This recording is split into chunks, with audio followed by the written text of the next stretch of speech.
boa tarde, benvidos todos. Chamo de Santi Bernárdez.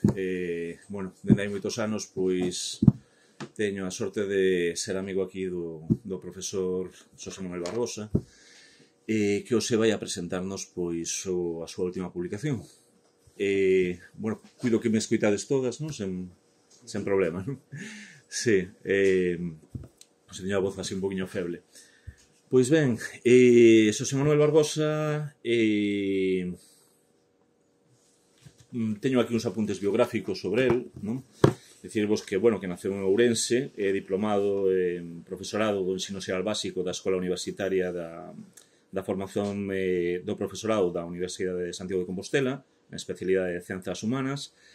Isto foi no 84, e fixo estudos tamén de historia na UNED, lá en Ourense, non? Perto de onde está a morar na actualidade. Exerce como profesor de educación física, desenvolve tamén, pois, tarefas de profesor de galego desde o 92 como funcionario da Xunta de Galiza.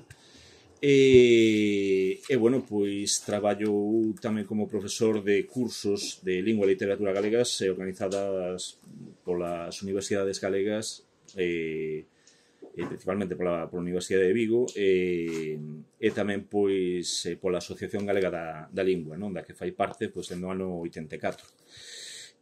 Participa tamén, pois, en simposios, mesas redondas, auditions, seminarios, congresos partillados con diferentes universidades europeas e da lusofonía, dende os anos 80 até a actualidade. E así mesmo, pois, bueno, fai parte tamén do que o Clube de Poetas Vivos, que organiza recitais, pois, tanto aquí en Vigo, onde creo que ten máis ou menos a sede esta organización, este clube, tamén, pois, en moitas vilas do país, pois, desde xa hai anos.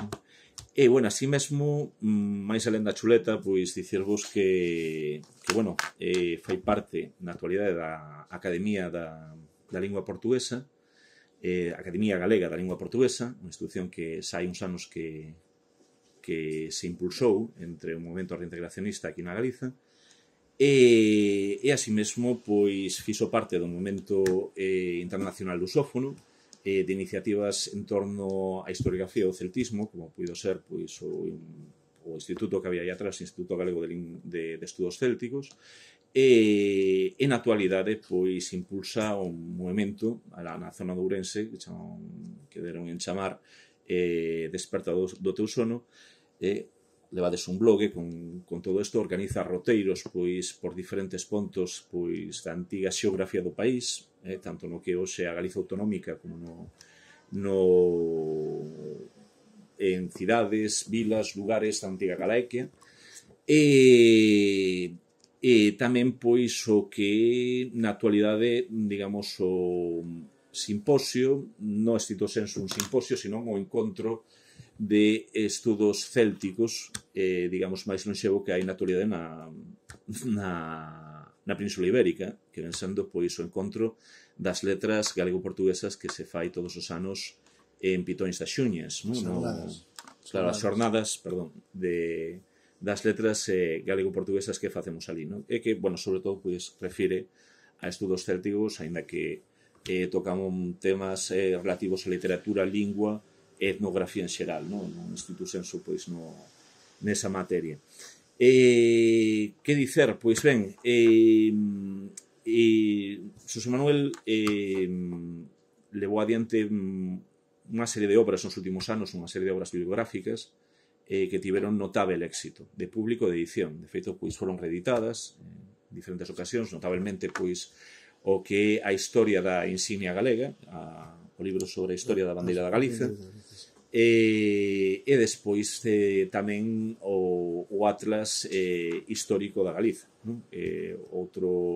outro volume que viu a luz hai relativamente, bueno, hai uns anos, 2008, bueno, xa pasaron 13 anos. 13 anos, eu pensaba que era cousa de aí 5 anos ou algo así, pero bueno, 5 anos que andaba eu con ele, creo que debo ser. E agora, pois, recentemente ven de editar isto que vedes aquí, o que a historia a evolución histórica dos límites da Galiza, non? En 2 volumes, non? Que temos que dicer disto? Temos que dicer que, bueno, para as persoas que traballamos na historia do país, pois digamos que temos neste país unhas dificultades que non se teñen en outras partes do mundo, nomeadamente en outras partes de Europa, mesmamente poderíamos dicer do propio Estado, non? Prácticamente toda a documentación non está a man. O sea, hai cousas que sí, que están máis ou menos a man, pero digamos que o que é esencial, o que é trascendente, a hora de coller e entender pois, o que era o país no seu día, non estaba, ou non viña estando, disponível. Non era accesible únicamente pois, para académicos, non para todo o mundo que tivera unha licenciatura, senón pois, podía acceder a isto pois, só algúns investigadores. Eses investigadores non sempre tiñan a vontade de coller e construir pois, unha historia desde unha perspectiva galega. Todo o mundo construe unha historia dende unha perspectiva nacional, sesa que sesa, non? Con unha perspectiva, por moito que falen, pois, bueno, xente que o mellor trata historia de outros países, de outros lugares, todo o mundo ten un enfoque conforme o que conforma a súa propia cultura, o seu propio Estado, ou, digamos, o seu propio entorno cultural, non? No noso caso, pois, houbo, sí, persoas que destacaron ao longo do tempo, e particularmente nos últimos anos, nas últimas décadas, pois, tratando de levar adiante unha perspectiva galega da historia, e pouquiño a pouco, pois, fomos vendo como en diferentes capítulos, en diferentes estadios, ia acontecendo, pois, ia tomando forma, pois, capítulos en concreto, non? Do que era a historia do país, non? Empezamos a ver que había especialistas que conseguían levar adiante obras pois moi rigorosas e bastante ben documentadas sobre os irmandiños, o reino suevo, sobre a antigüidade galaica, non tanto mellor sobre o que era o que viu sendo pois, o antigo réxime e a idade moderna, non? Donde certamente pois, falta moito traballo e moita documentación e investigación que facer aí, pero na actualidade temos a sorte de que, bueno, a máis dos impedimentos que de boas a primeiras puderamos ter por aquí, dos problemas, dos contratempos, por dicirlo dunha maneira abreviada e rápida, pois no conxunto do mundo, moi particularmente dende as bibliotecas europeas, empezouse a digitalizar todo. Nos podemos ter unha perspectiva do que é a historia do país, que moitos calificarían, pois, o mellor de, non sei, excesivamente local, non? Por dicirlo de alguna maneira, e o mellor de parte, o sea, de querer ver sempre ou procurar dunha maneira non precisamente científica, parcial, pois o que é o conxunto da historia, pero temos a sorte de que da historia de Galiza, moi particularmente do Reino de Galiza, que nace pois no ano 409, vai estar até 1833, até esa acta do infame Javier de Burgos, no? Que dividiu Galiza en catro anacos, pois vai estar en crónicas árabes, en crónicas vaticanas, xermánicas, saxonas, insulares, francas, prácticamente de toda Europa, non? E mesmo, incluso, a documentación recente que empezamos a descubrir que esa no referido pois a identidade ou institucións do Reino de Galiza que empeza a aparecer pois nas repúblicas americanas, non? Generalmente nos Estados Unidos pois empezan a aparecer na biblioteca certas referencias que nos axudan a comprender mellor pois o que foi a historia de Galiza digamos, no final do antigo réxime, non? Ben, a este nivel, moitas veces, moitas de nós, pois, pensaremos que bueno, pois, máis veces este tema de unha Galiza extensa, máis alá do que o seu ámbito territorial, non?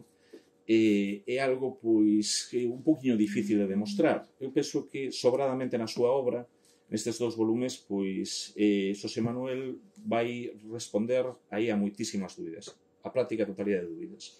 Certamente o único que botei en falta, ainda que tamén o explica, é o mellor pois o que son a cartografía antiga, non? A cartografía original.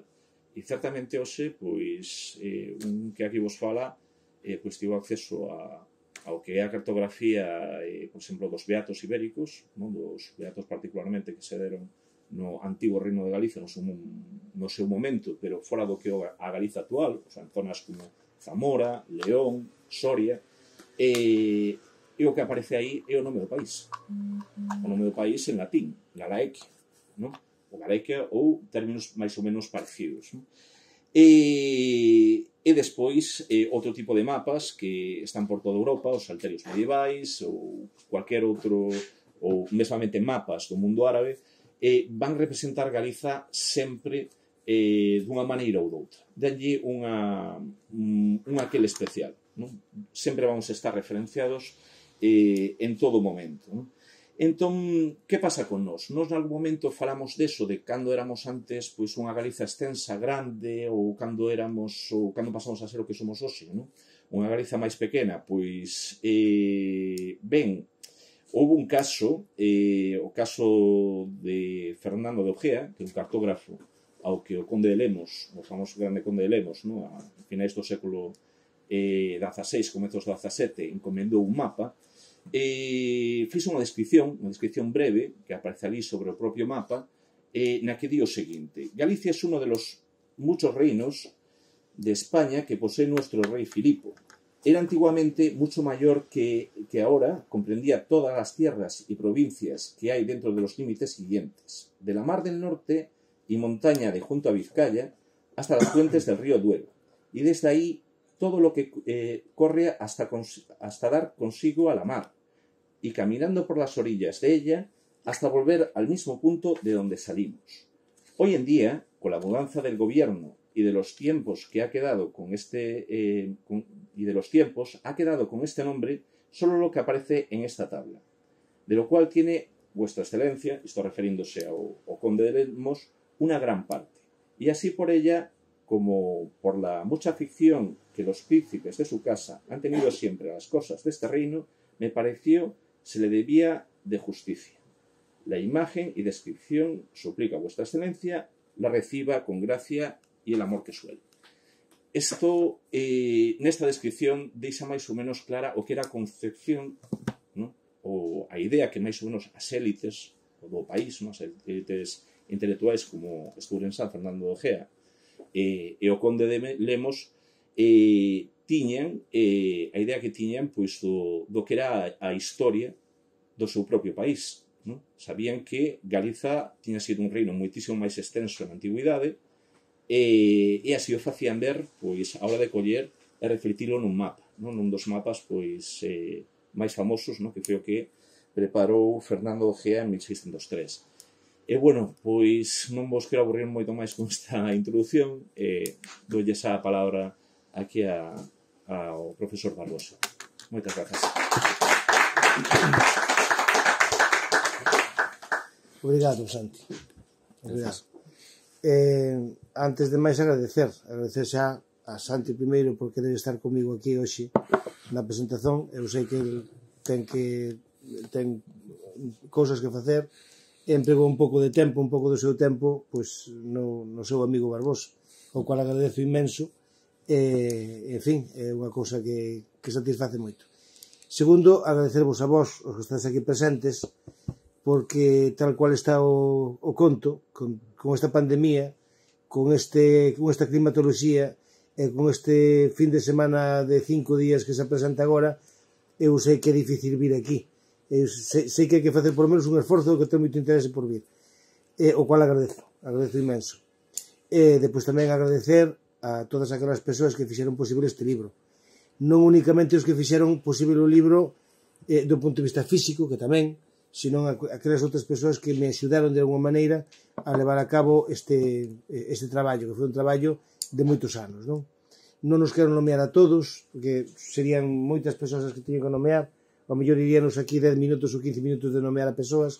Hai unha lista aí das persoas que axudaron, que colaboraron en dar a información ou dar pistas para para algunha bibliografía concreta, ou que me axudaron incluso coas linguas. Non sei todas as linguas das que están as fontes, entre as o árabe, non teño idea do árabe, pero houve alguén que axudou. Tamén teño dificultades co grego, tamén houve que me axudou. En fin, outras manexome un poquinho basicamente no inglés, no francés, no castellano un poquinho mellor, evidentemente no portugués. Pois son linguas que se poden botar mal pola miña parte e poder reconstruir unha narrativa, reconstruir un discurso que sexa coherente. Ben, aparte dos agradecimentos a todas estas persoas, eu quero dar unha idea de como foi o making of do libro, non? Foi toda unha aventura. Dicer, até agora os libros que levo feito levan sido aventuras, porque realmente me teño encontrado con moitos problemas non polas persoas que me axudan, que foron moitas, esas son as que solucionan realmente os problemas, senón as persoas que, non persoas, senón as circunstancias que obstaculizan todo ese traballo, que, como dicía antes Santi, son un montón de obstáculos que están aí na sociedade, que están na forma de chegar ás fontes, na forma de poderlas consultar, na accesibilidade que teñen, nos problemas que nos encontramos a hora de pesquisar a ver onde podemos encontrar tal fonte ou tal outra cousa, e depois, evidentemente, que temos un país no que as cousas non se favorecen para que se fagan así, non? Se fosen outro tipo de cousas que teñen moita menos importancia que a historia de Galiza, e se fosen tomar mao de institucións que deberían axudar a isto, e, sin embargo, non axudan porque isto non dá votos ou non compensa, pois entón veríamos que o patio non está o forno para bolos, como dicemos alá en Ourense, non? Ben, entón, empezando polo principio, este libro ten a súa raíz no Atlas, así que vos lo digo, e así é. O Atlas, aquel Atlas que saiu no ano 2008, que Santi pensaba que era de 5 anos, pero xa vai para 13 anos que está publicado o Atlas. Tamén o Atlas empezouse alá polo ano 2003-2005. Este libro ten, xa digo, as raíces naquel Atlas, non? Aquel Atlas é unha vez que se fixo, houve unha iniciativa da Academia Galega de Lingua Portuguesa en Lisboa, na Sociedade de Xeografía de Lisboa, onde se me pediu que dese unha pequena palestra para falar dos limites da Galiza, porque o Atlas ten algo a ver con iso. Fun ali un mes de marzo, non sei se foi do ano 2009, creo que foi o 10, debe ser 2009 ou 2010, non lembro ben. Unha vez que fun ali, pedíronme da Sociedade de Xeografía de Lisboa, pedíronme un pequeno traballo, un traballo que, como cualquier traballo que pode ser publicado nunha revista, pois podría ser un traballo de folios, 15 como moito, mas eu comecei o traballo, comecei a facelo alá polo ano 2010, na miña vida aconteceron unha serie de cousas a final do ano 2010, comezos do 2011, que cambiaron moito a miña vida, circunstancias familiares, circunstancias persoais, e a cousa tivo que ter un suspenso momentáneo. Este suspenso durou 2 ou 3 anos, mas no momento en que eu recuperei outra vez o traballo, estaba un pouco perdida a idea daquel traballo que eu prometera a Sociedade de Xeografía de Lisboa. E entón eu decidí recuperar aquilo que estaba feito, mais contribuir a facer un pouco máis daquilo que se me pedía. Entón, empecé a traballar, empecé a pesquisar, empecé a procurar fontes, empecé a procurar información por todos os lados, bibliografía, escrevendo, durou desde que empezou a segunda parte do traballo, a segunda parte non o segundo libro, sino a segunda parte que me metín co traballo. Primeiro empezou no 2011, creo que naquela altura empecé coa época da Galiza xermánica, pero a partir da época asturiana, creo que empecé a partir do ano 2013 aproximadamente, duroume ate o ano 2016, en principio. No ano 2016 acabei o último capítulo e acabei a conclusión. Mas ainda houve que facer 2 anos máis, houve que pasar 2 anos máis nos que terminar de completar a información que estaba sin encontrar anteriormente. Surxiron novos elementos que eran interesantes incluílos dentro do traballo.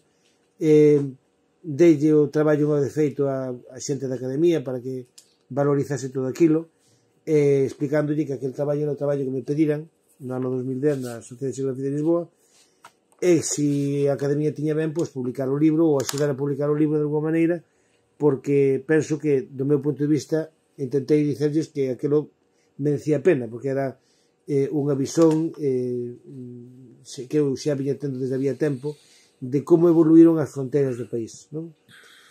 Os da Academia, depois de darlle unhas cuantas voltas, correxímolo varias veces porque intentamos cambiar varios parágrafos para ampliálos ou reducilos ou mesmo darlle un orden a cada un dos capítulos. Foron 2 anos tamén de adecuación, de adaptación a ver como podíamos encaixarlo para que iso tivese unha representación gráfica adecuada. Finalmente, falamos con Valentín Faxín, que é a persoa que leva a editora, a Traves Editora. El acolleu positivamente o libro, volvemos pasar outra temporada vendo como podíamos arranxar o asunto, e nesto que chegou tamén a pandemia, o cual dentro da pandemia tamén se demorou un pouco a cousa, até finalmente chegar a este mes de febreiro deste ano, que estamos pasando agora, e saiu o primeiro volume.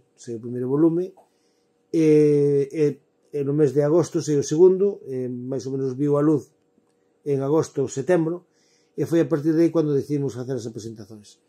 Dito sexa de paso que o texto que saiu ao final foi un texto que, sin contarmos mentira ninguna, en Word, cando fotocopiei todos os textos escritos en Word, saíume un tixolo así de grosso de máis de 500 páxinas en Word. Entón, claro, cando Valentín me comentou que aquilo era moi grande, pois decidimos facelo en 2 volumes. E os 2 volumes decidimos partilos ao medio por a independencia de Portugal, que é un punto referencial da historia de Galiza, onde a partir de aí para adiante outra narrativa, outro conto. E de aí para atrás era unha historia común que nos é de utilidade para todos, portugueses e galegos, tal é así que o primeiro volumen tamén é a historia de Portugal, e tamén en Portugal poden entender o que é así, porque vos se coñecedes algo da historiografía portuguesa, ou se coñecedes algo do que se estuda nas escolas, vedes un libro de historia de Portugal e prácticamente empezase o conto a partir da independencia de Portugal. Antes da independencia de Portugal solucionaron 2-3 capítulos e pronto. E o resto todo é todo o grosso da historiografía portuguesa. Cando eses 2-3 capítulos, a min deume un libro inteiro para construir e para recuperar na memoria dos portugueses, porque eles estaban dentro do mesmo ente xeopolítico que estábamos nós. Entón, ali realmente sí que deberían ver o primeiro libro como parte da súa historia, parte da súa prehistoria como nación portuguesa. Non prehistoria entendida no sentido historiográfico da palabra, sino a prehistoria do Estado portugués. E así foi, decidimos dividirlo en 2 partes, esas 2 partes eran así. En fin, do meu punto de vista foi unha experiencia moito interesante, tamén está sendo moito interesante cando vou presentando por aí, porque a xente parece ser que o acolle con bastante satisfazón, a xente gosta do libro en principio, e eu gosto que goste, porque é un traballo que levou moito esforzo, levou épocas enteiras incluso de pesquisar, de procurar algunha bibliografía concreta que non se daba conseguido encontrar, e ao final encontrámola, e de ver textos que eran libracos gordísimos, que estaban en principio en árabe, depois encontrei algún texto en inglés, mas que encontrei en árabe, alguna persoa axudoume en algún parágrafo e tal, mas unha vez que encontrei en inglés pude darlle un poquinho de comprensión a aquel texto, ou en francés tamén, mas eran textos de difícil achado, non? Era difícil encontrar aquelas cousas. O curioso é que dentro da Península Ibérica non hai facilidade para encontrar iso, hai facilidade de encontrarlo tal vez fora da Península Ibérica, pedindo libros a determinados sitios. Sin ir máis lonxe, hai un pequeno pormenor no segundo volume, que é un libro, un clásico, un clásico da literatura castellana do século de ouro, no que fala de que unha zona se desenvolve en León, na Galiza, dice en León, identificando León como a Galiza. Estamos falando do século XVI-XVII. E ese texto, así tal cual, non se encontra nin o primeiro libro dese autor aquí no Reino de España, nin en Portugal. Tive que pedilo a Oxford. En Oxford está o texto escrito en castellano, unha editora que publica en castellano en Inglaterra, e si encontrei esa pequena introducción en Inglaterra, mas non a encontrei aquí no Reino de España, o cual é interesante de salientar, non? Porque é como está o conto, certas cosas que non interesan non saen a luz, non? E máis cousas que, por exemplo, a bibliografía en árabe é moi difícil de encontrar dentro do Reino de España se non é para persoas especializadas.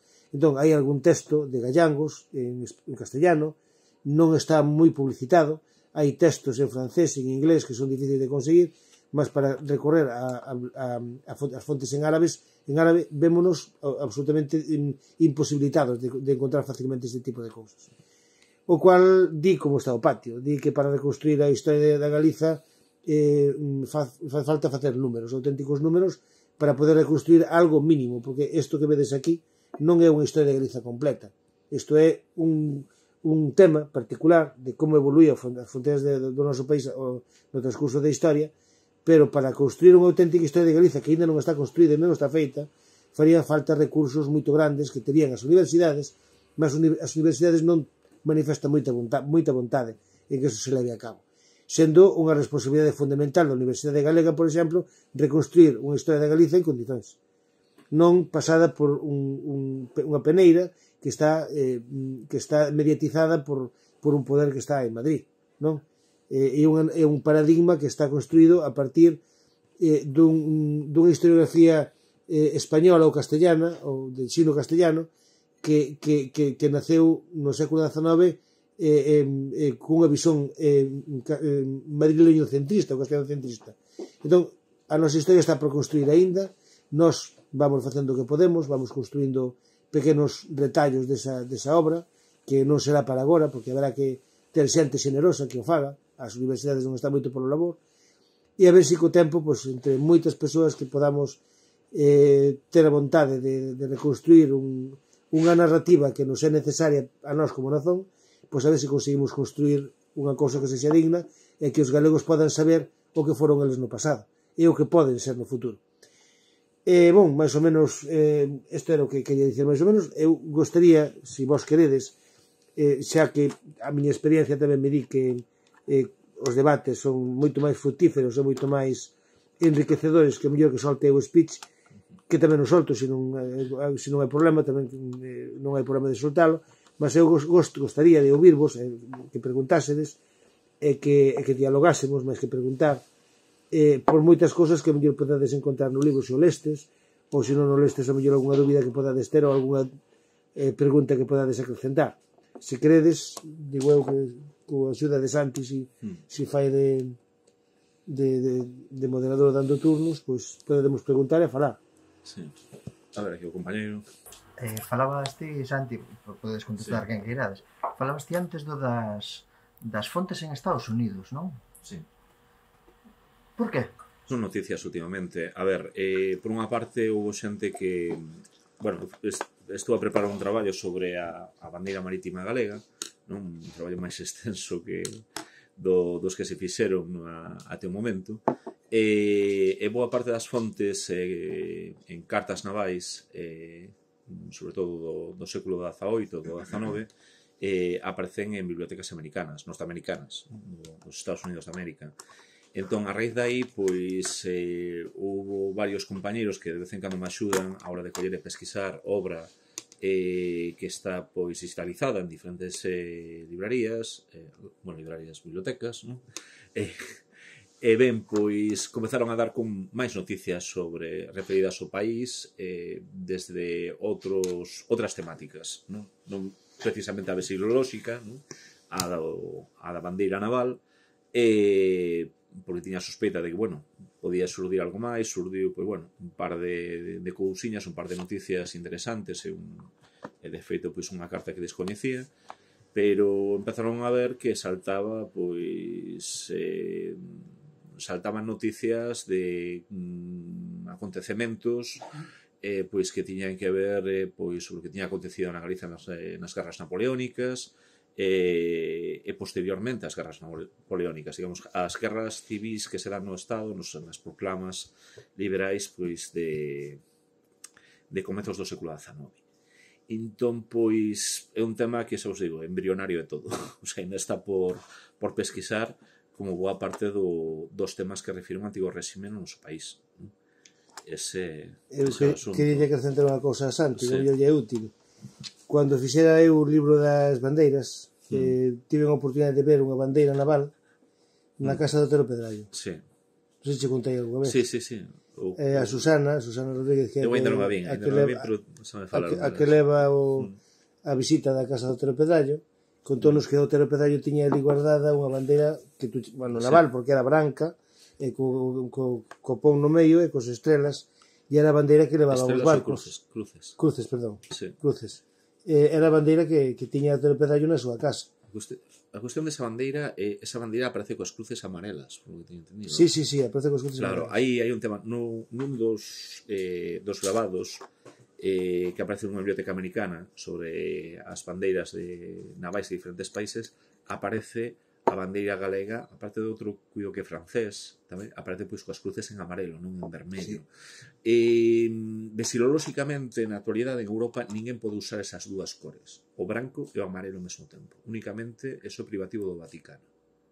É curioso, non? É curioso, quero dicer, como unha especie de, bueno, lembraros un pouquiño, pois, retrotraenos a nosa propia historia, cantas veces coitamos falar, sobre todo en época medieval, a Texelmírez, non?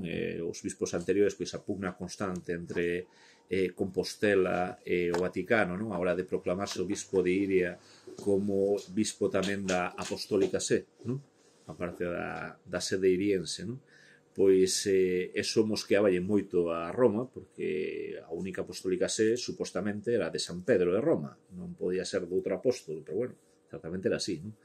E así o facían. E entón, pois, a verdade é que falta saber se ese amarelo e branco naquele antigo réxime, nas bandeiras navais, pois era un acto de rebeldía ou de resposta, cousa que dubido moito, pero a verdade é que é anecdótico, non? O sea, é anecdótico, é interesante. Ese asunto entre Compostela e Roma é fulcral na historia de Galiza, penso. Sí. Porque foi algo que no seu día quererei explicar un poquinho máis con pormenor, pero é algo que sí que realmente foi o que determinou que realmente o proxecto político de unificación peninsular fose de signo castellano. Foi o que provocou probablemente a ruptura con Portugal, e foi o que provocou que tanto Portugal como a coroa, a monarquía hispánica, que depois foi o Reino de España, sexan, pois, de alguma forma, as puntas de lanza do Vaticano en América, para cristianizar América, e son nos países nos que se apoiou Roma precisamente para estender o catolicismo no mundo, non? Mas a conta da Galiza, seguramente. Porque Galiza o que contou foi con un confronto entre Santiago de Compostela e Braga. Santiago de Compostela, por parte seguindo o protagonismo de Selmírez, tiña un proxecto imperial que sería tan ruín que seguramente como castellano, mas non estamos falando de que é mellor ni que é pior, estamos falando de que había un proxecto político aí que se chegase a triunfar, seguramente a Península Ibérica hoxe non sería como coñecemos. O mellor en Murcia falaban galego, non en Coruña falaban castellano. Claro.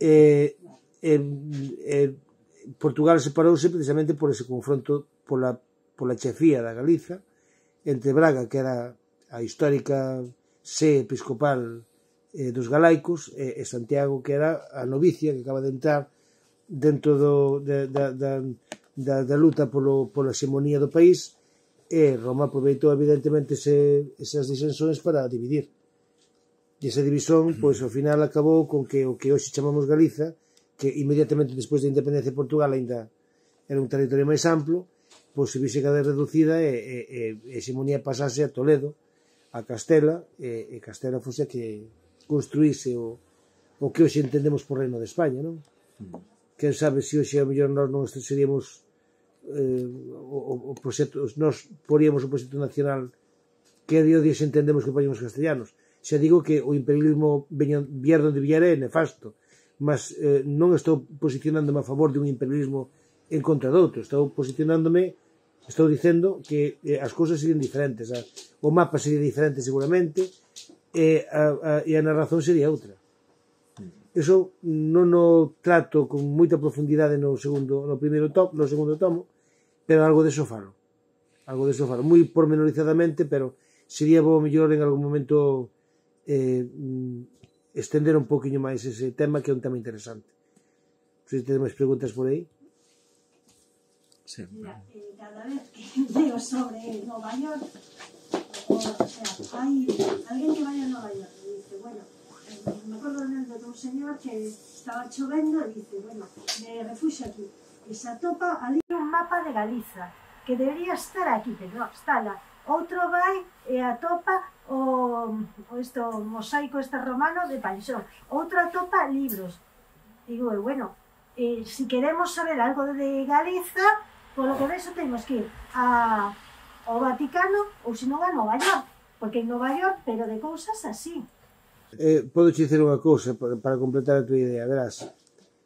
Si queremos saber algo da historia da nosa lingua, teremos que ir ao Vaticano ou a Lisboa, porque dentro da Galiza, mesmo dentro do que hoxe é o Reino de España, non había prácticamente nada que podamos botar mal del. Entendes? Quer dizer, para saber algo da nosa lingua tivemos que recurrir ao exterior, porque aquí houbo isto que vou dicer agora non o podo dicer con total rotundidade, o que parece, o que penso que pode pasar, que houve unha destruición moi grande de documentos, do meu punto de vista. Debe haber unha destruición moi grande de documentos. Había un bispo de Toledo, de orixe navarro, mas apoiando o proxecto nacional castellano, que era Ximénez de Rada, que foi a partir del cando o nome de Galiza empezou a apagarse das fontes historiográficas. A partir de aí en adiante, o nome de Galiza vese raramente. Ou se se vese dentro de outro contexto. Non é o mesmo que se ve de aí para atrás. De aí para atrás intentaron no queimar, de aí para adiante construir un novo. Entón, Rodrigo Ximénez de Rada acumulou unha información moi grande, xuntouna toda nunha biblioteca e esa biblioteca un día ardeu. Entón, evidentemente, a mao non nos ficou nada. Teremos que recurrir a textos, xa non só de lingua, sino historiográficos, ir fora da Galiza. Sin ir moito máis longe, direche, Fernando II e Afonso VIII, que foron os dous últimos reis da Galiza soberana, non foron os dous últimos, houbo despois. Non, privativos non. Da Galiza soberana, que incluso que tiña León era Galiza. Ben, pois, eses dous reis gobernaron unha época histórica na que se deu en chamar a época do esplendor. Ben, cultura houbo, pero de cualquier tipo. Houbo abogados, houbo filosofía, houbo arte, houbo de todo. O que non encontramos é que da corte deses dous reis saíse ningún documento historiográfico. Non o encontramos, é extrañísimo. É moi extraño que non haxa. Sin embargo, pouco tempo despois, a partir de Fernando III e Afonso Sabio, para noso noveno, pois entón si hai xa historiografía, pero a historiografía xa a partir non de León ou de Compostela, ou de Braga xa non, claro, sino da corte castellana. Quer dizer, a partir de foi que se contou a historia xa desde un punto de vista castellano. Pero que pasou coa documentación posible que podía haber con Fernando II e Afonso VIII? Non existe, ou non a coñecemos. Que pasou con ela? Ou está escondida, moi escondida, non damos con ela, ou está destruída. Entón aí houve algo, ten que haber algo. E a respeito do que comentabas, de que temos que sair para fora para encontrar documentación sobre a Galiza, dicerche que o Museo de Ourense leva máis de 20 anos fechado. Máis de 20 anos. É algo que temos denunciado no blog varias veces, pero déxenos entrar ali algún día, dinos que están en obras, e cando entres unha vez están as mesmas obras que entran a segunda, que estaban a segunda vez. As mesmas obras. Está aquilo levantado, está... Todo o que había ali está a día de hoxe nun liceo de formación profesional de Ourense que se chama Santa María de Europa. Está nun lugar onde a climatoloxía non axuda. Ourense é moi quente no verao, é frío no inverno, as pedras son pedras, escachan se hai moita diferencia de temperatura e podes estragar. Entón, o que é ali non está controlado por ninguén. Eu non digo que se faga, mas quen se di a ti ou a min ou quen queira que sexa que haxa moito material ali que pudera sair dali e venderse onde non se deba. E que pasado mañá apareza en cualquier sitio, en Nova York. Entendes? Entón, que pasa? Quen controla iso? Quen controla iso? Eu non lo controlo. Se controlara eu, pois a mellor dicía algo. Non, mas non son eu que o controla. Quen leva o patrimonio na Galiza?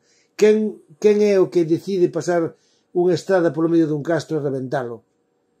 Quen é quen se encarrega de que haxa cuadros de autores galegos que ninguén os coñece na Galiza e que son autores da categoría de tantos autores europeos da altura da Idade Moderna ou de épocas dos grandes pintores que estexen ciscadas por aí ou que incluso non a coñezamos.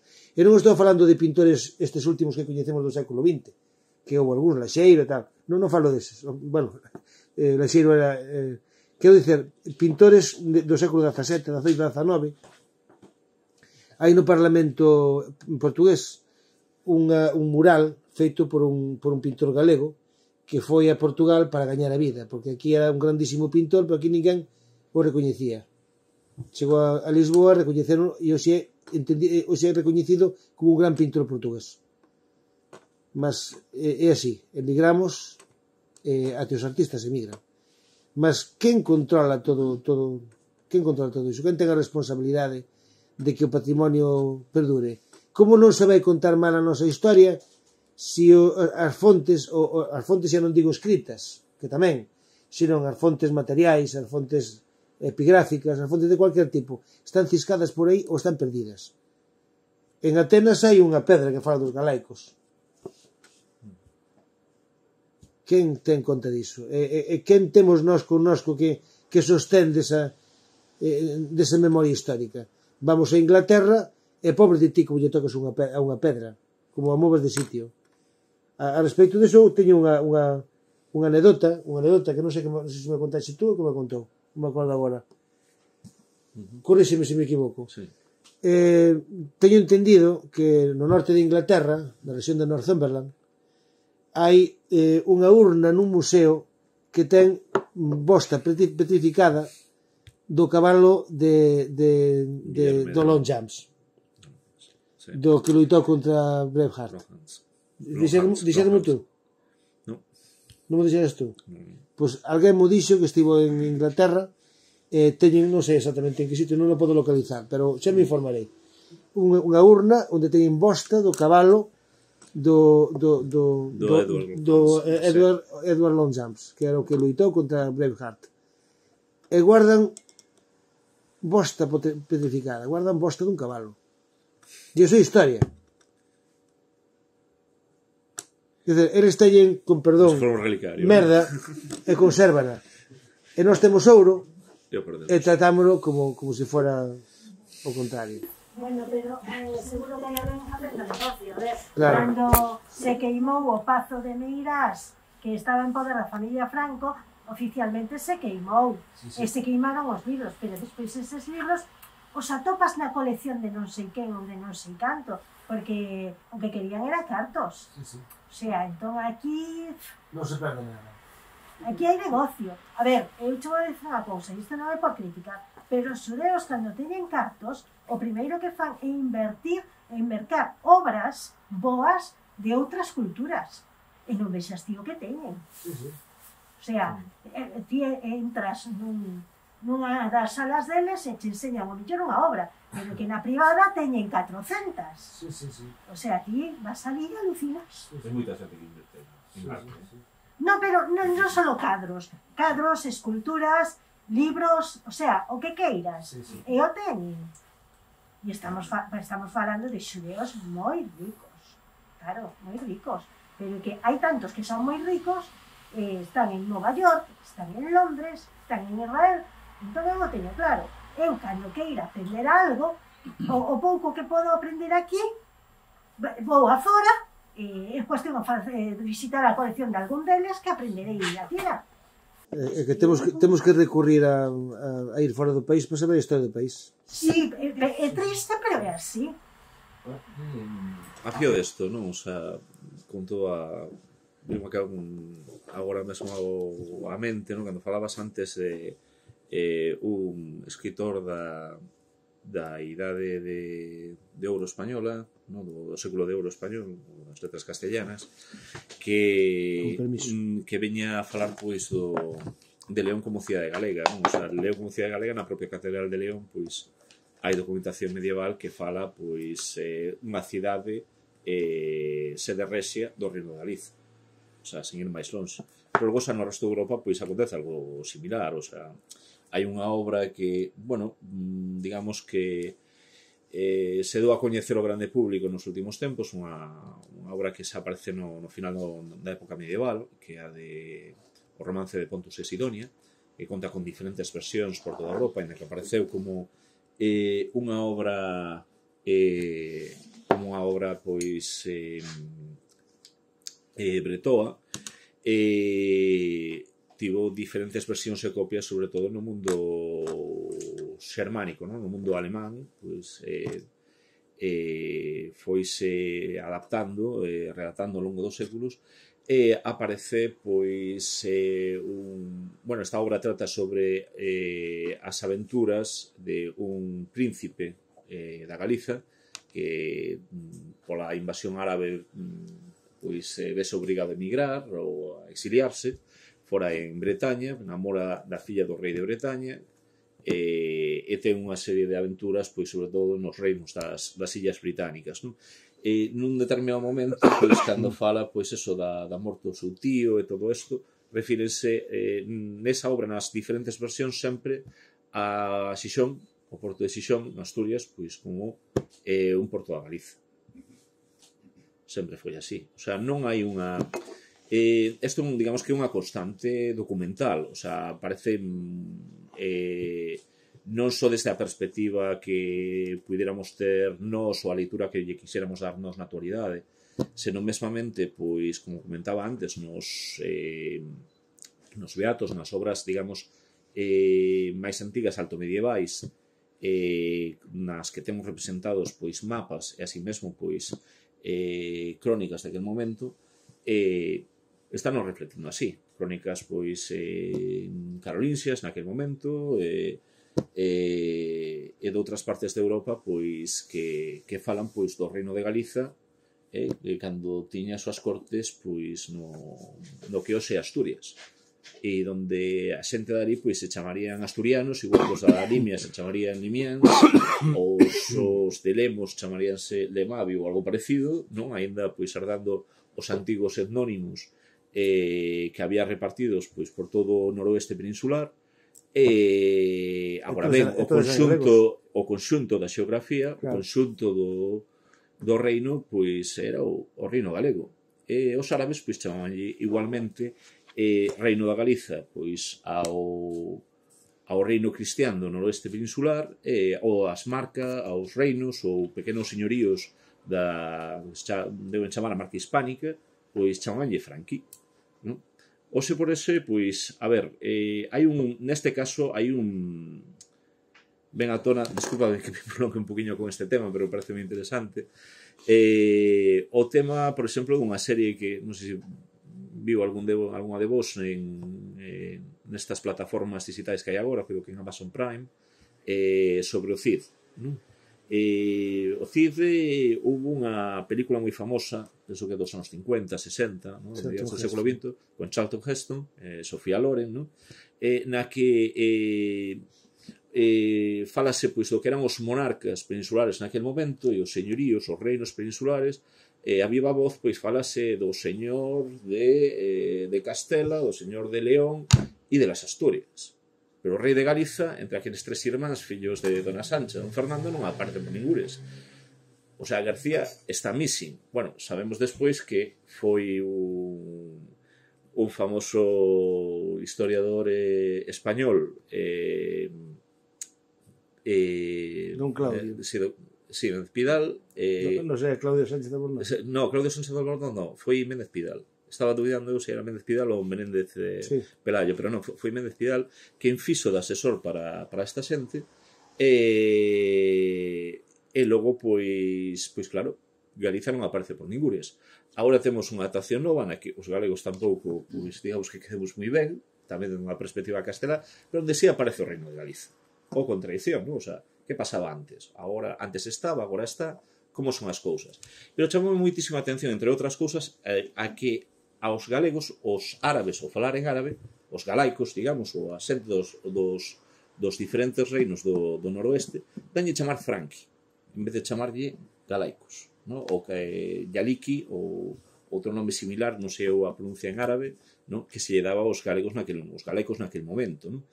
E así mesmo, pois, o comezo da propia serie aparece un mapa aparentemente antigo onde aparece un grande reino de León, no? E logo diste, bueno, entón, na época do Cid hai algún mapa, alguén coñece un mapa que apareza o reino de León aí a todo tren, a todo trapo? Non hai nin o primeiro.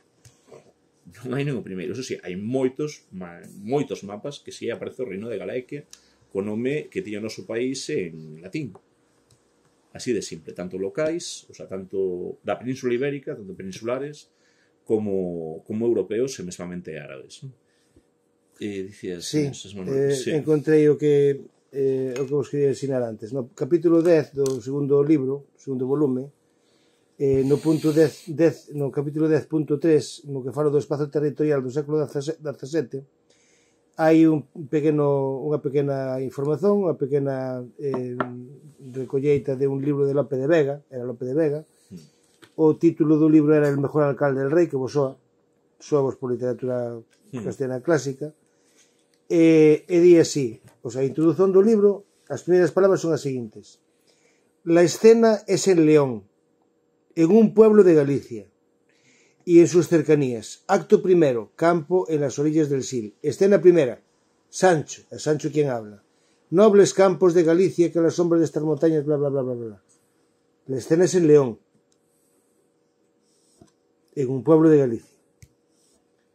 Teño aquí unha chamada, unha nota rodapé, e digo, o texto onde se recolle que a cena da obra de Lope de Vega se desenvolve, entre aspas, en León, en un pueblo de Galicia y en sus cercanías, só foi encontrado depois de pesquisa paciencia e traballosa. Apenas nunha editora de Cambridge, pensei que era Oxford, era Cambridge, que publica en castellano, e que foi descoberta a frase após ser procurada en pelo menos 6 editoras españolas, as quais non recollían o texto original coa referencia en cuestión. Non coñecemos as causas da omisión, tal vez para o leitor español dos séculos actuais non se sentir ofendido pelo facto de que en León pudesen existir povos galegos. Estamos no século XXI. As 6 editoras son 6 editoras que existen hoxe. Pero hai moitas edicións revisadas. Por moita revisión que se lle meta as... Sí, as editoras. As editoras? Sí. Espera que che digo. Leuche a nota rodapé outra vez, queres? O texto onde se recolle que a cena da obra de Lope de Vega se desenvolve, entre aspas, en León, en un pueblo de Galicia e en sus cercanías, fecho... só foi encontrado depois de pesquisa paciente e traballosa. Apenas nunha editora de Cambridge que publica en castellano é que foi descoberta a frase, a por ser procurada en pelo menos 6 editoras españolas, as quais non recollían o texto original coa referencia en cuestión. Non coñecemos as causas da omisión, tal vez para o leitor español dos séculos actuais non se sentir ofendido pelo facto de que en León pudesen existir povos galegos. Eso estamos falando do século XXI, non estamos falando de Idade Media, non falamos de Ximne de Rada, non falamos de Lucas de Tui, non falamos de ningún autor do século XIX que se dedicase a construir a historiografía liberal do século XIX, non. Estamos falando do século XXI. Mira, eu fui lendo diversos autores fora da liña oficial que sempre me fa... O sea, eu teño hasta libros de universidade que poñen Batalla de Covadonga, así, nun mapa, Batalla de Clavijo, inicio do reino Astur.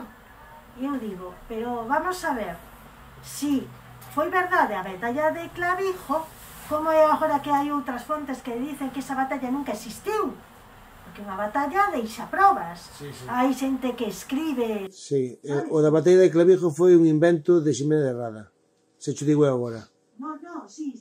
Mas, a ver, houve dúas batallas na Rioxa, que si, dúas batallas de Albelta, que se chamaban. As dúas batallas tal vez se confundan coa batalla de... Tal vez sexan a mesma. O que pasa é que as condicións son diferentes. Tamén, na época de Ximénez de Rada, tamén lle poñen ali a cousa de que apareceu un señor nun cabalo branco que dicían que era Santiago e tal. Todo ese conto, non? Para a época estaba moito ben, non? Igual que na época da Guerra Civil Española, que tamén non sei que enviou a Santiago por ele pensando da parte dos franquistas, que tamén se contaba iso, non? Mas quero dicer, o de sempre, quero dicer, é unha forma de enganar a xente que pode ser enganada e con un fin determinado, entendes? Ora, se houve dúas batallas de Albelda contra os musulmanos, e a partir desas dúas batallas de Albelda foi seguramente que se construiu, que posteriormente se deben chamar Batalla del Clavijo. No, pero que, a ver, esas batallas foron serían moi posteriores, non foron nos 700 e pico, serían no século XII ou algo así. Vamos, despois lindo fontes alternativas, unha das cousas que decían é que os reis católicos chegan ao poder e queren vingarse dos galegos. Entón, o que fan é a nobleza galega ou lle cortan a cabeza ou a levan pa a corte, os curas se cambian, non? Os curas de Galicia marchan pa Castela e aquí traen curas de Castela, e despois que ademais se borra a súa historia e se inventa entón, o sea, se collen esas fontes que falaban nun reino de Asturias e inventan unha cousa, o título de Príncipe de Asturias, que inventaron, según estas fontes, os reis católicos para dar máis verosimilitude ao reino de... O chamado Principado de Asturias críase no século XIV, é bastante anterior. Pero o título de Príncipe de Asturias... Sí, eso é do século XIV. Pero no século XIV, nesas guerras constantes que había no noroeste da Península Ibérica durante esa época, foi o século XIV, non, sí, o século XIV, 1300, agora non se pode dicir tal, 1300 e tal. O século XIV foi un século moi convulso, porque foi unha época na que os galegos intentaron, por todos os medios, xa que quedaran unidos a Castela, manter os seus direitos. Houve 5 momentos, segundo nos conta Anselmo López Carreira, 5 momentos en que houve momentos de recuperación de capacidade de decisión. Ben, porque algún rei se fixo rei de Galiza, independente outra vez de novo xunto con León, de Castela. Ben, porque entrou algún rei, o Xoán de Gante, por exemplo, entrou desde Inglaterra, tamén se proclamou rei de Galiza. Ben, porque o rei portugués se proclamara rei de Galiza. Houve en algún outro momento que había algún funcionario, tamén da nobreza castellana, que dirixiu a Galiza e con unha certa autonomía. Foron 5 momentos puntuais. Entón, esses 5 momentos obedecen a unha necesidade que tiña a sociedade galega da altura de ter un autogoberno. Non? Se non era un autogoberno como entendemos hoxe, podía ser un autogoberno que podía entenderse como independencia.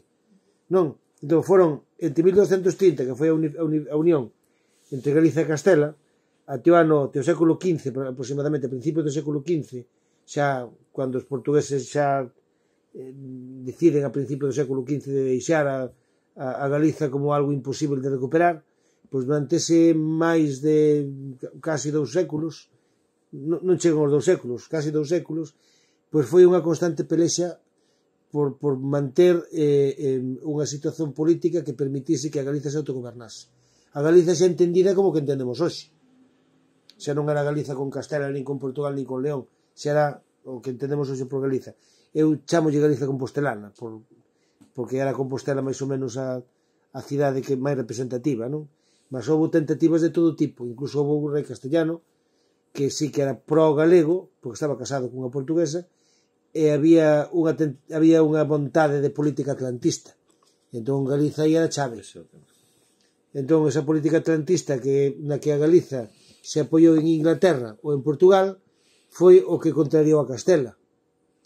Entón, contrariando Castela foi a consecuencia, ou a causa, perdón, de todos os conflitos bélicos que houve nese século XIV.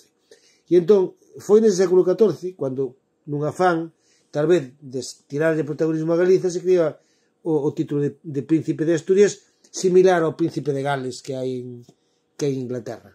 É unha cousa similar, non? Como para na Inglaterra da altura, Gales pertencía a Inglaterra, non era só Reino Unido, na altura era Inglaterra, pois no Union Jack non hai nada que represente a Gales, mas Gales no momento da unión con Escocia facía parte de Inglaterra. Unha forma de mantelos contentos e de facelos sentir importantes era precisamente nomeando o príncipe herdeiro o príncipe de Gales. Entón aquí que pasa? Nomease príncipe de Asturias porque é cando empeza a narrativa esa de que España empeza en Asturias. Non, xa non en Galiza, porque Galiza xa a idea era vencela, a idea era esmagala. Esa zón acabouse prácticamente unha vez que terminan as guerras irmandiñas e que os nobres se pelexan contra a monarquía castellana e ao final acaba como acaba, non? Dura depois un reino de Galicia entre o final do século XV até inicio do século XIX existindo como tal, mas que era unha caricatura dun reino de Galiza, porque realmente non tiña competencias. Tiña unha xunta, pero a xunta non tiña poder executivo, tiña poder consultivo, non? Mas non tiña decisión. Entón, que pasaba? Era o século XIV un século fulcral, porque é o que decide, finalmente, que a Galiza fica marginalizada para o que vai ser despois. O último recurso, unha vez que no século XIV se elimina toda a clase dirixente galega, que fica? Fican as clases populares, que son as que se rebelan no século XV. E ao final tamén quedan como quedan. Acaban sendo tamén, pois de alguna forma, dominadas, inda que moitos dos que pelexaron na guerra a favor dos irmandiños non se sentían vencidos, porque pensaron que os reis católicos estaban a favor das súas teses. Unha cousa parecida ocurreseme cando veo Fraga a Galiza. Fraga era galeguista, entón os galegos todos pensaban que Fraga era que nos iba a solucionar todo o galeguismo, que nos iba a dar todo o que nos prometera Castelao. Quer dizer, é algo así, é enganar a un pobo dándolle aquilo que peden, pero co sentido contrario, que é o que temos hoxe. E a Galiza pasou así, chegaron os reis católicos loitando contra os nobres e os irmandiños tiñan loitado contra os nobres. Entón os irmandiños algún sentido vencedores. Igual pasou aquí no século XX cando chegou Fraga e chegou con galego como a ti. Entón temos unha autonomía e os galegos todos felices, temos unha autonomía, temos un idioma oficial e resulta que en fin, que estamos como queremos. Escola de gaitas do Oriente. Exactamente. E depois ao final que foi? Foi unha forma de enganarnos para levarnos ao punto que estamos hoxe. Que estamos nunha situación de desnacionalización. E co Reino de Galiza pasou así, seguiu sendo o Reino de Galiza, a día de hoxe temos unha autonomía que non a tíamos no século XIX, de 1833 en adiante, non a tíñamos, ni no 20, pero estamos perdendo as características de sermos galegos.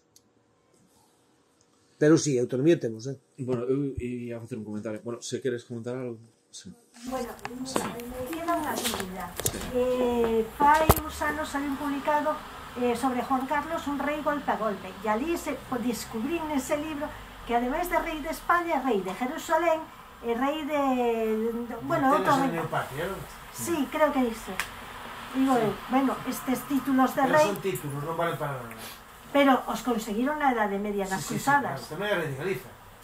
Pero quero decir, iso que era o Reino de Galicia que mandou aos cruzados a conquistar iso? A ver, non é porque mandaron os galegos ali, a ver, houve galegos que foron ali as cruzadas, eso sí, mas non é por iso, quer dizer, eso é porque si houve cruzados que foron no nome dos reis, dos monarcas hispánicos, porque tamén eran monarcas de outros lugares, e entón era a familia quen tiña ese título, non os reis da monarquía hispánica ou da monarquía católica, como era o nome que se chamaba ao principio, non? Era familiar, non era...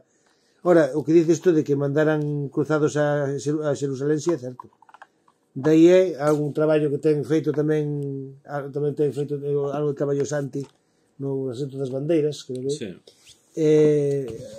a famosa bandeira portuguesa, a primeira bandeira de todas, a bandeira con que se independizou Afonso Enríquez, que era branca coa cruz azul, esa bandeira dos cruzados galegos que foron as cruzadas, dado polo Papa aos cruzados galegos. Claro. E como foi justamente o marido de Teresa, Enrique de Xalón, que foi ali que enchefiou as tropas galegas, o fillo de Enrique de Xalón, se sabes que era Afonso Enríquez, que foi que independizou Portugal. Afonso Enríquez herdou a bandeira do seu pai, e entón esta foi a primeira bandeira de Portugal. E a partir desa bandeira, as cores azul e branca, foi evoluindo até a bandeira monárquica última que tiña no ano 1910, que era azul e branca, coa disposición da actual bandeira, que era unha faixa máis estreita perto do mastro e unha faixa moito máis ampla na parte máis longe no resto do campo da bandeira, azul e branca. Hoxe son verde e vermella, mas aquelas eran coas mesmas proporcións, eran azul e branca. Pois ese azul e branco era aquele azul e branco dos cruzados galegos. Mira, a conclusión que saco de todo isto é que ten que desaparecer a monarquía española entón para que poidamos ter clara a nosa historia e cambiar os políticos de Galicia. Eu non sei se chega con monarquía española. Home, vamos a ver, eles non Telecinco lle van tamén a tiene que levar, desaparecer, muito fácil. non lle van a levar a contraria aos seus, porque se os reis católicos se empezaron a hacer desaparecer o reino de Galicia, todos os reis seguiron esa línea hasta o que temos agora, a xente nova que está aí non van a levar de contraria. Mira, unha cousa que me preguntaban outro día na rede, en Facebook, facíame unha pregunta moito interesante, e eu non la quixen responder en Facebook porque era un pouco enredada, non enredada, senón para escrevo no meu telemóvel, no meu móvel, e cóstame moito. Eu non estou a maior parte do día fora da casa e non estou no computador, entón darlle ali ao móvel escrever todo un testamento dame non sei o que. Entón, se agora me está ouvindo a persoa que sexa ben pola cámara ou se está aquí, non sei se está, pois preguntábanme, e todo sei a consecuencia de que foi Afonso Sabio o que fixera oficial o castellano na corte da monarquía católica. Vale, chamamos de monarquía católica la que depois se chamou monarquía hispánica ou reino de España, non?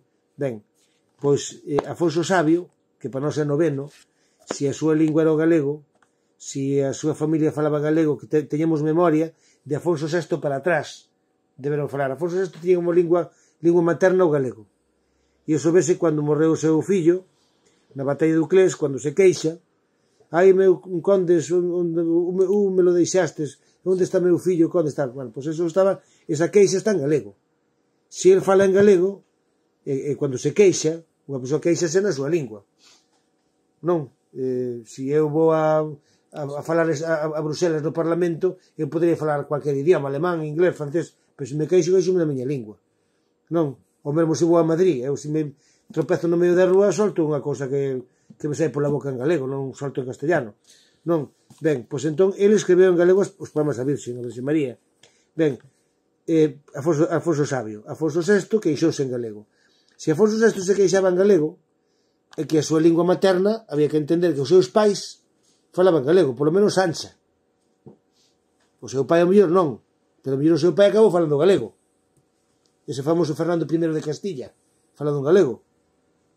Vale. Se Sancha falaba galego, e como mínimo tamén era unha tradición de falar galego desde a saber cuándo. Non, entón que pasou? Houve un corte na época de Afonso IX. Eu chamolle noveno, que na historiografía española chamolle décimo, el sabio. Mesmamente as persoas que traballan na historiografía leonesa, na Chamolle noveno. leonesa, sin chamarlle noveno, porque saben que hubo aí. Exactamente. Sí. Houve aí un cambiazo. Depois podemos falar porque chamamos noveno e non décimo. Sí. Mas o caso é que me preguntaban si o rei era un rei malvado, que era un desertor da súa lingua, que non sei que, non sei cuánto. E o que lle contaba é que realmente el oficializou o castellano, porque realmente os reis na Idade Media non eran reis absolutos como eran os reis no século XVIII e XIX. Até o XVIII prácticamente. Algúns no XIX, no XVI, no XVII. Na época dos Borbóns franceses sí había monarquía absoluta, entón os reis mandaban en todo.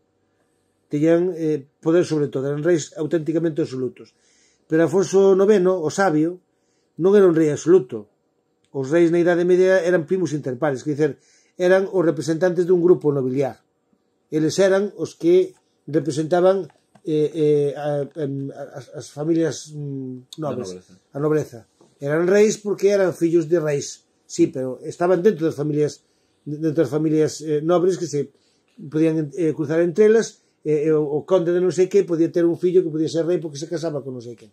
Ben, entón, esa nobreza, a partir do pai de Afonso o Sabio, a nobreza dominante é castellana. É a nobreza castellana porque na morte de Afonso VIII, vos sabedes que cando morreu non tiña fillos varóns, tiña dúas fillas, Sancha e Dulce. Entón el volveuse tarumba para poder ter fillos varóns, non pudo. E iso que se casou 3 veces, e as 3 veces como sería que o Vaticano o excomulgou, e as 3 veces lle anulou o matrimonio. O caso era que non tivera fillos varóns. Hai que dizer que Sancha e Dulce... Sí, foron raíñas, pero foron non sei se enganadas ou non, pero sí que a mãe do único fillo varón que tiña, que era Afonso III, que era o herdeiro, era filla dunha princesa castellana. E a princesa castellana o que fixo foi darlle diñeiro a Sancha e Dulce para que renunciasen ao trono, para que así tivese o trono Fernando III. Pero Fernando III xa levaba desde 1217 sendo rei de Castela. E xa a nobreza castellana xa estaba comendo a cabeza para facer de un rei castellano.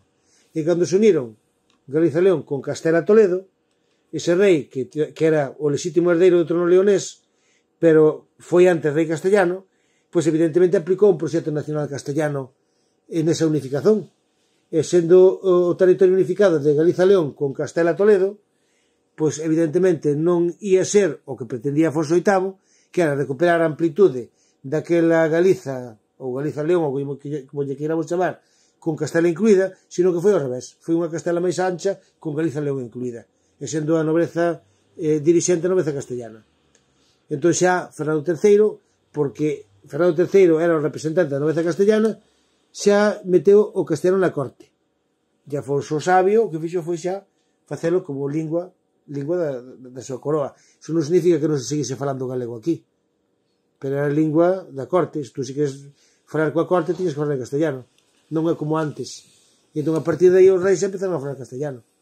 Entendestes?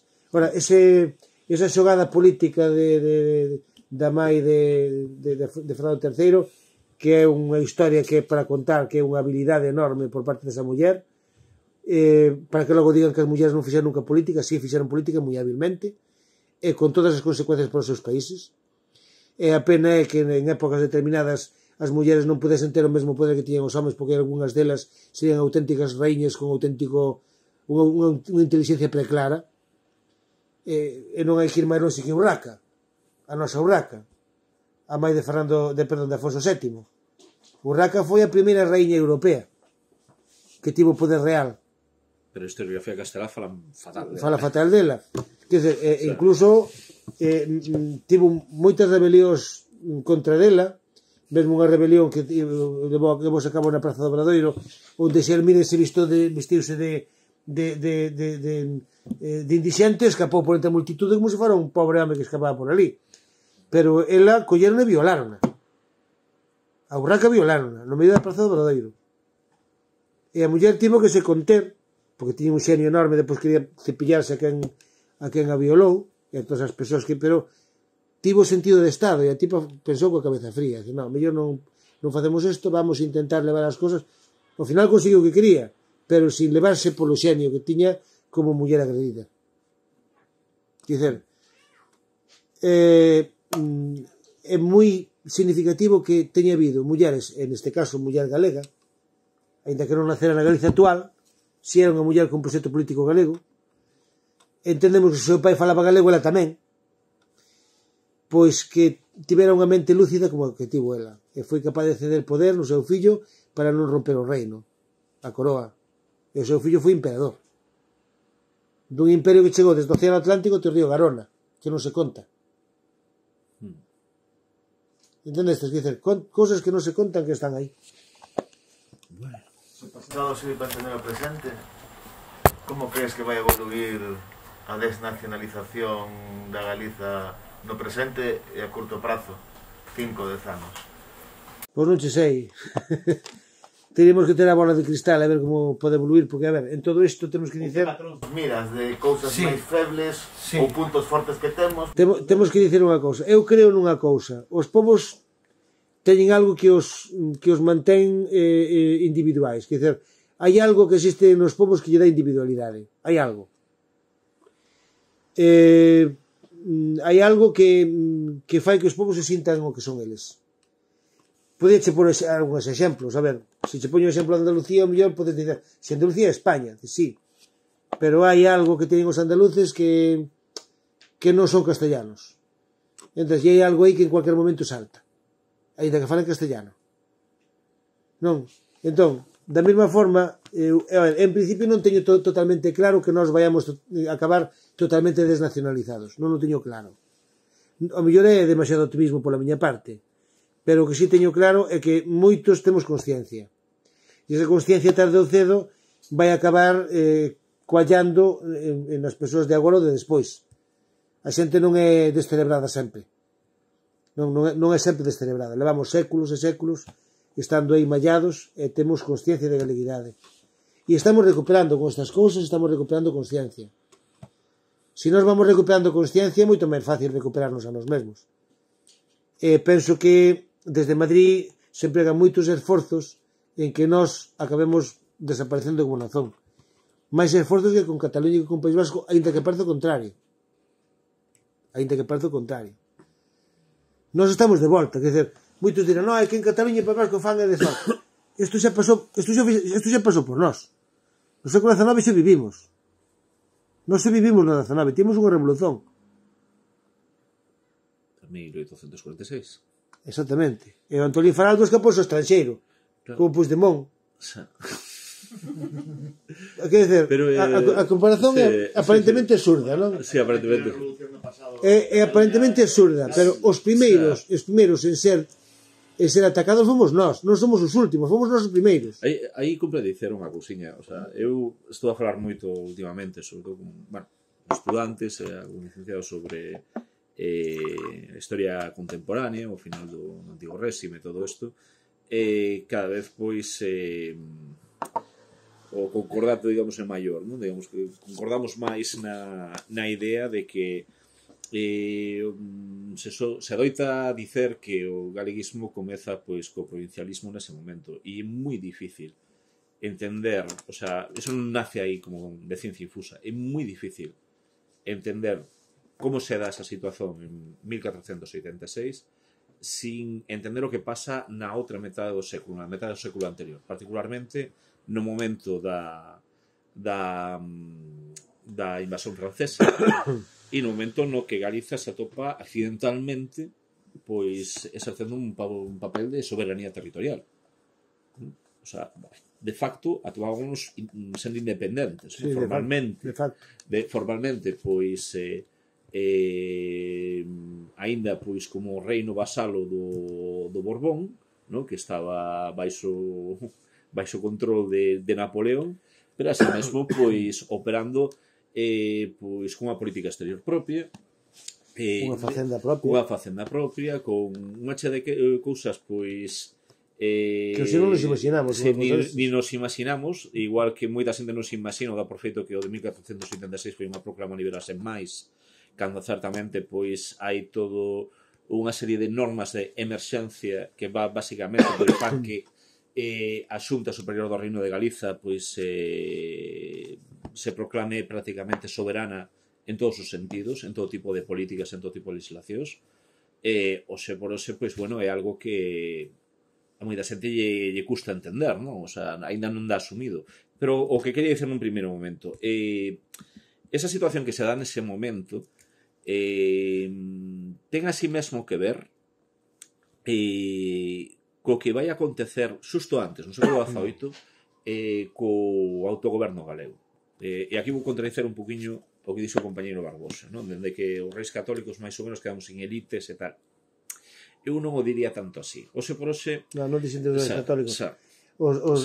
Desde o século XIV Sí. foi cando se eliminaron as elites, Sí, basicamente, sí. Ainda sí. ficaron, porque Claro. ainda falamos de Conde de Gondomar, Conde de Lemos, que loitaron precisamente por o voto en Cortes, que loitaron por un exército galego, por unha escuadra galega. Dizer, non ficamos totalmente libres sin elites, non ficamos sin elites. Quedamos sin elites, sin que as elites tivesen o poder que tiña que ter. Sí, que tiñan que exactamente, que tiñan aquela época. Si era elites, digamos, como un proxecto nacional. Exactamente, o grupo político que tiña tanta influencia na corte que podían decidir un proxecto nacional. Evidentemente. Pero, en calquera caso, o que quería dicer é que pesquisas actuais nos dixan ver que pesquisas recentes, digamos, que o poder desa Xunta de Galiza en determinados momentos pois conseguiu unha Galiza moitísimo máis ou aglutinar máis poder que a autonomía de hoxe, por exemplo. Que xa non digamos que a autonomía de hoxe, sino que moitas veces se fala de que non tiñamos cortes como Aragón ou como Valencia, e resulta que están empezando a aparecer actas desas cortes. Bueno, as actas do... Sí, pero non só da Xunta de Galicia, o sea, realmente cortes de 3 estados.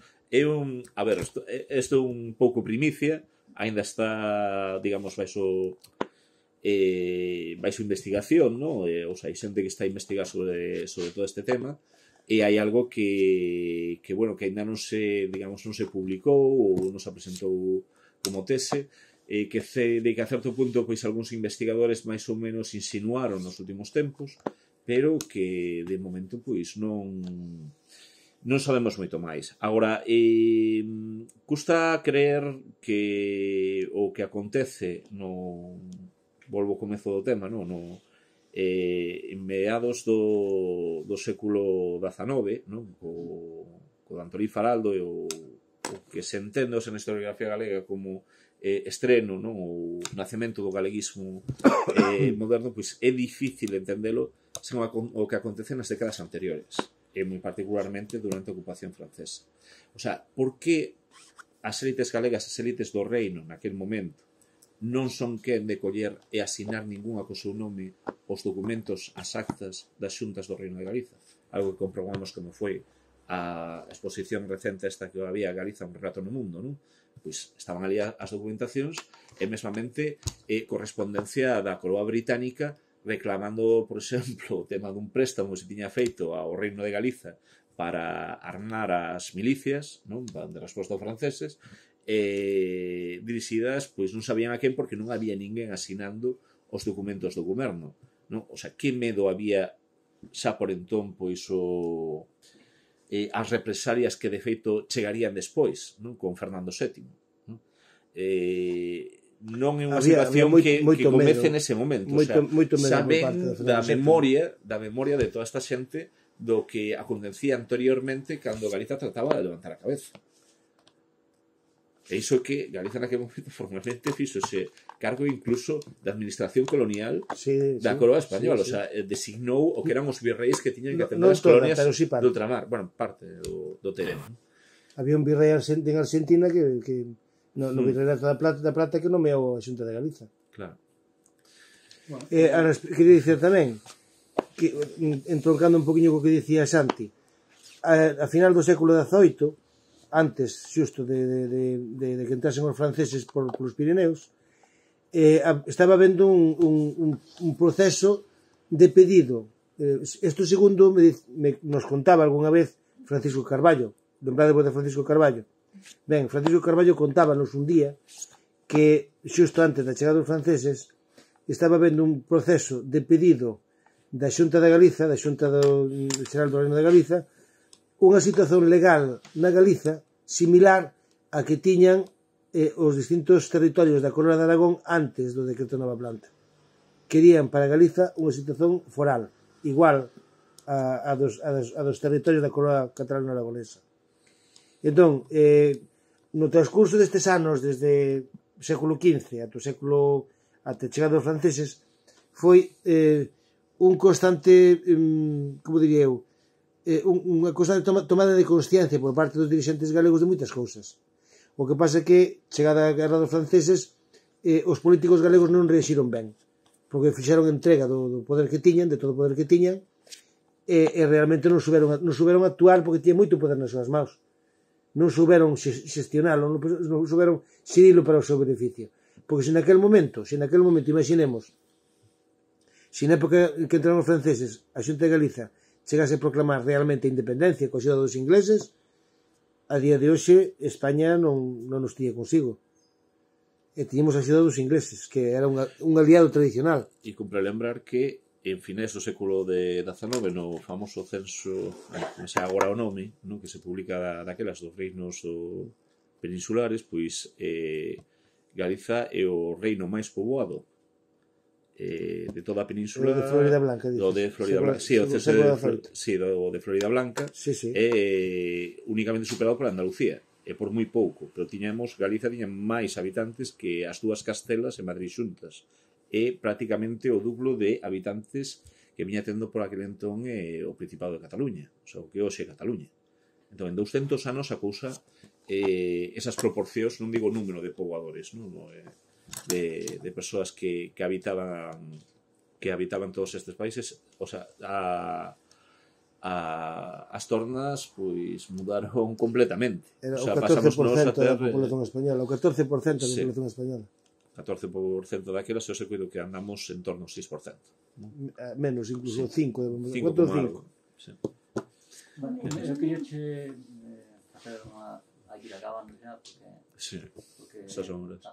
En todo caso, queria facer un agradecemento a Cartabón por nos aguantar aquí, e quería facer tamén unha lembranza de alguén que é o Ixiño, do cual hai moita referencia no libro.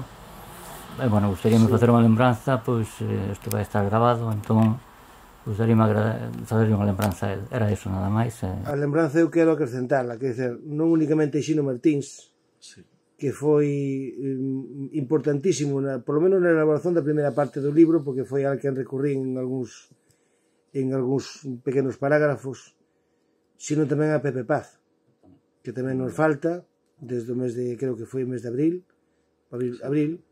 e que son dous amigos queridos que nos faltan, e que en moitos casos eles nos apoiaron en moitas destas cosas que estamos facendo. E sí, obrigado, como non pode ser de outra maneira, obrigado a Cartabón por efectivamente aguantarnos aquí a estas horas. Bueno, pois obrigado a todos. Obrigado a todos. A todos. E até a próxima. Veña,